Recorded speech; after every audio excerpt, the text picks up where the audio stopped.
qui... Merci, Président, pour la communication. Ça a été très riche. Je suis Léopold Dassé, le messager. Le point qui m'a le plus frappé, c'est au niveau de l'audit du fichier électoral. Alors je me suis demandé comment cela va se faire. Qui va mener cet audit-là? Je me pose cette question, donc je renvoie la question au prof pour qu'il nous éclaire là-dessus. La deuxième chose, c'est au niveau des institutions allemandes qui aident le Cameroun à digitaliser son système électoral.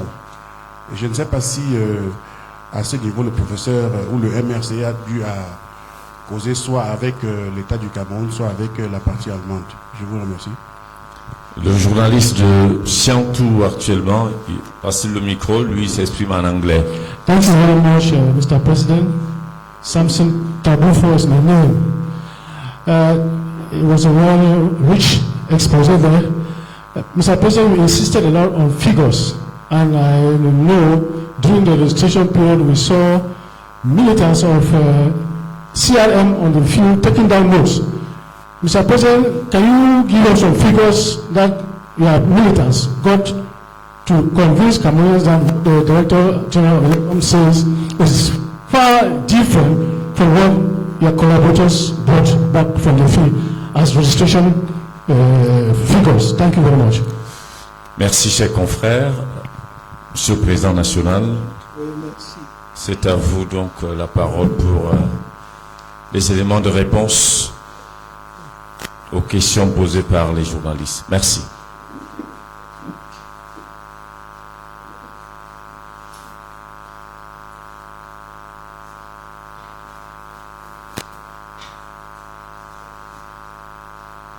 Très bien, je vous remercie.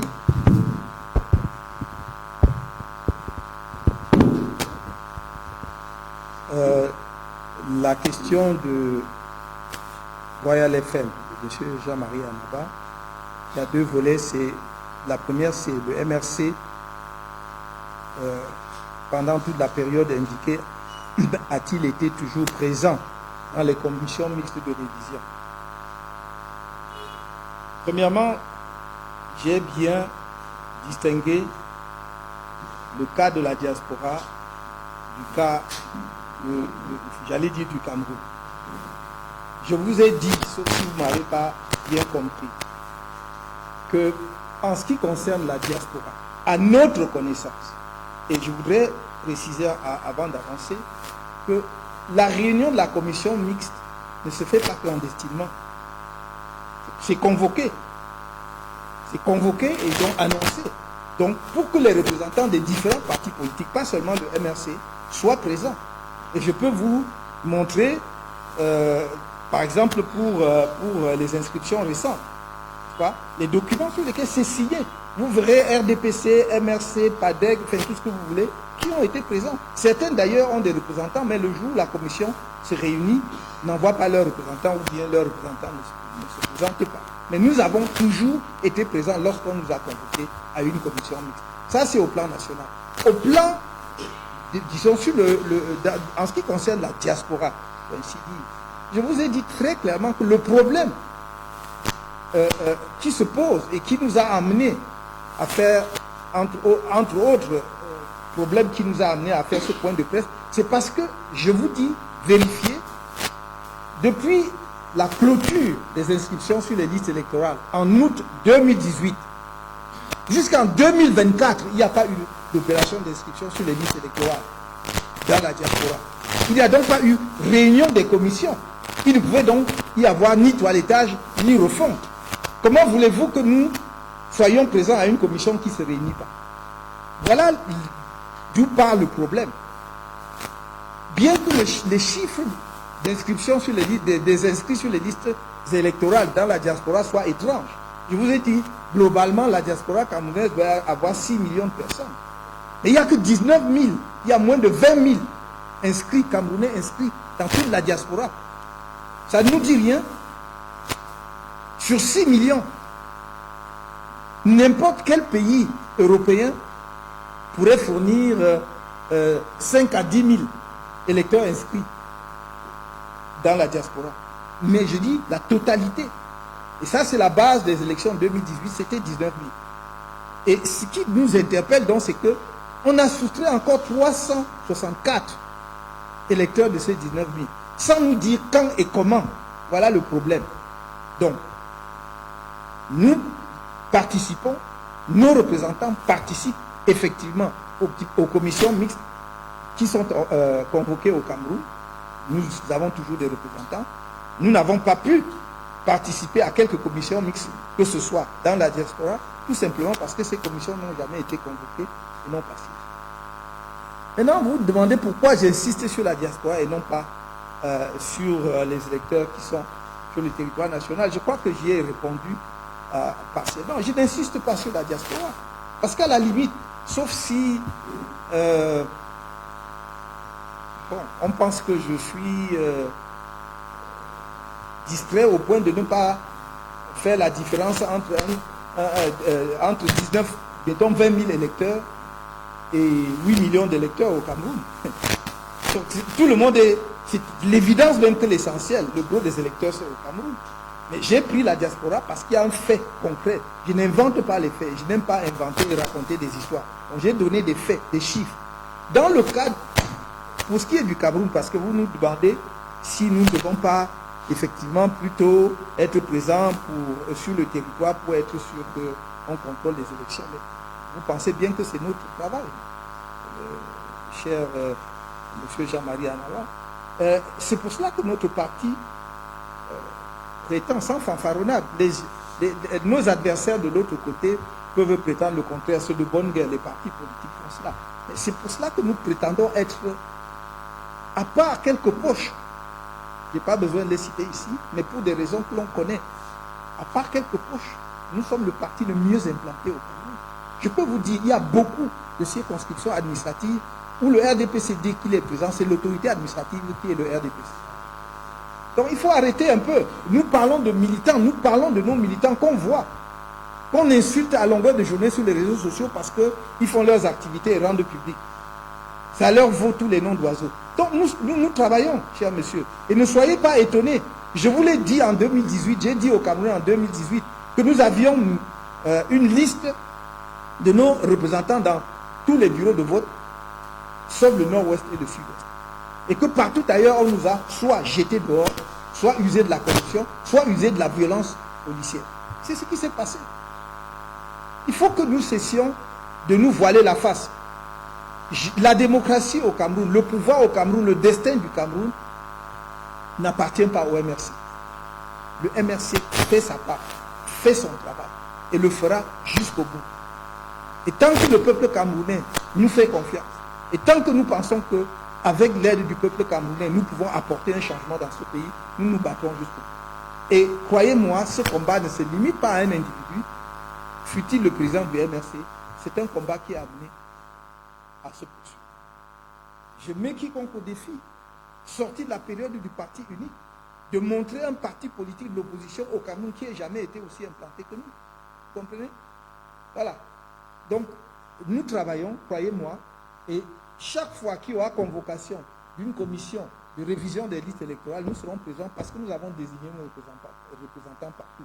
Si, pendant la période de toilettage, je n'ai plus les dispositions légales en tête, il est prévu que les partis politiques doivent y prendre part, nous serons présents. En ce qui concerne le messager, M. Dassi, il l'a dit à propos de l'audit. Qui va faire l'audit? L'audit se fait toujours par les auditeurs. Et il ne s'agit pas pour nous même d'aller chercher des gens à l'étranger. Il y a plein d'informaticiens, parce que c'est un problème informatique. Il y a plein d'informaticiens, il y a plein de Camerounais qui ont les compétences nécessaires. Je vous signale qu'en 2012, lorsque la société allemande avait gagné le marché à 8 milliards, il y avait une offre d'un groupe d'informaticiens camerounais, d'un collectif d'informaticiens camerounais à 6 milliards et demi. Mais on avait préféré donner à la société allemande qui a été à 7 milliards et demi, presque 8 milliards. Voilà la vérité. Donc, vous pouvez aujourd'hui trouver au Cameroun des structures, des Camerounais, des informaticiens capables d'auditer le système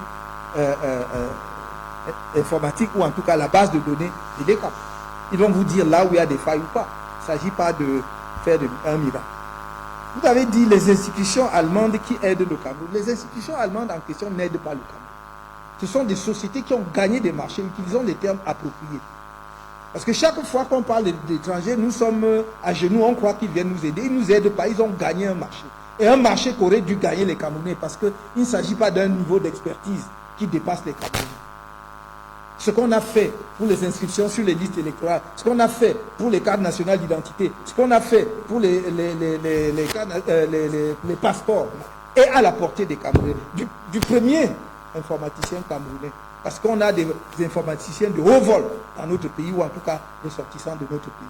Donc il ne faut pas qu'on continue ce complexe-là, non seulement qui nous fait sortir de l'argent, mais qui permet à des étrangers de venir s'amuser au Cameroun, avec le destin du peuple camerounais. Nous parlons d'une société qui n'en a rien à foutre. Si on lui donne de l'argent, il fait ce qu'on lui demande de faire. Ou elle fait ce qu'on lui demande de faire.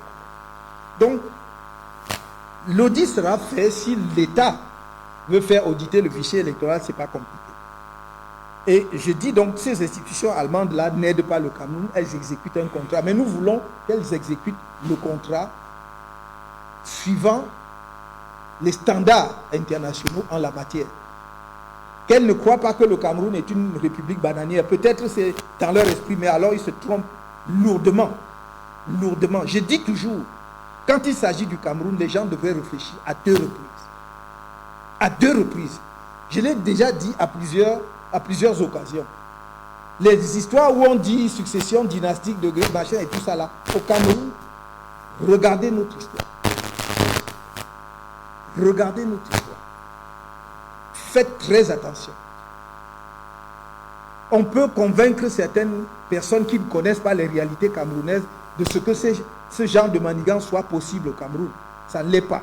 De la même façon, nous disons à ces sociétés-là qui viennent jouer ce petit jeu-là, qu'elles fassent très attention. Parce que ce n'est pas parce que nous ne pouvons pas le faire. Mais que si on les paye, comme vous avez vu, les fameux observateurs de Transparency International, errant à gare, on ne sait pas d'où ils sortaient. C'est comme s'ils avaient été parachutés au Cameroun par hasard, ils ne savaient même pas ce qu'eux-mêmes venaient chercher ici. Il faut qu'ils sachent que notre peuple est un peuple patient. Mais ce n'est pas un peuple de trouillards. C'est un peuple... Vous avez vu, l'équipe nationale du Cameroun démarre toujours très lentement. Mais accélère au cours du match et ramène la victoire. Il faut faire très attention au peuple camerounais. Très attention. Personne ne pouvait parier la prise de conscience et l'enthousiasme dont ont fait preuve les Camerounais pour les inscriptions sur les listes électorales. Nous sommes sur le terrain depuis 10 ans pour les mobiliser. Et là, quand leur moment est venu, c'est venu. Donc, arrêtons un peu cela. Pour Monsieur Tagoufo, you asked me if I have some figures showing that there might be some discrepancy between figures announced by the Director General of ELECAM and those we have with us. Of course, we have our own data. But those data do not cover all the figures for the registration. Why? Because we could not just, it was just impossible. We were not the only one registering people. So you have other political parties, you have civil society and so on, who contributed to registration. So we don't know what their figures are. But what we have put us in position, if we have a chance to participate to what they call toilettage, to the cleanup of the electoral list, to tell them exactly this is wrong, this is not. That's why we are expecting them to convene that commission to make the cleanup altogether, not only as ELECAM on its side, on its own side, and we with our own figures. We will be fixed and have a clear idea of the situation after the cleanup. end of December this year. Because it's only after that that you are able to say what you have said now is, if we now challenge their figures, they say no, we are still waiting for the cleanup. You cannot protest because we don't have the definitive data, and this is what we are expecting. If we have a chance to take part in that commission, then we will make our own data available so that we come out with proper figures of registration in 2024. That's what we are trying to do. Merci. Je crois qu'avec ça, nous avons terminé. J'espère que nous aurons d'autres occasions de rencontres. Comme je vous l'ai dit, nous entrons progressivement dans une période où les médias seront extrêmement sollicités et nous comptons sur vous pour répondre toujours aussi aimablement à nos invitations, pour pouvoir donner également notre son de cloche sur la conduite des affaires de notre pays.